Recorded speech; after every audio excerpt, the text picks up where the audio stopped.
نعمتوں کی آزمائش محرومیوں کی آزمائش سے بہت بڑی ہوتی ہے، اس لیے اللہ کی پکڑ سے ڈرتے رہیے جو کسی بھی لمحے آ سکتی ہے۔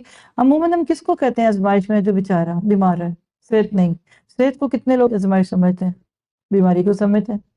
ایک بچی اپنے گھر میں خوش باش ہے، اس کا میاں اس کو لے کے پھر رہا ہے، گھما رہا ہے، یہ کر وہ کر، بڑی خوش ہے وہ اپنے گھر میں، لیکن نہ نماز نہ دین۔ کہتے ہیں بڑی خوش ہے ہماری بچی۔ اور ایک بچی ہے جس کو کسی آزمائش میں اللہ نے ڈال دیا، لوگ کہتے ہیں بڑی دکھی ہے۔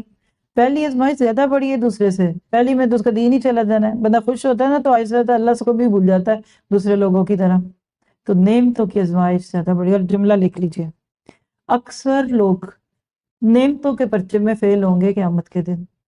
آزمائشیں، بیماریاں، پریشانیاں، اس میں تو فطرت پہ پڑے ہوئے پردے ہٹ جاتے ہیں، بندہ اللہ کے قریب ہو جاتا ہے۔ خوشی آتی ہے پھر ہم آپے سے باہر ہو جاتے ہیں۔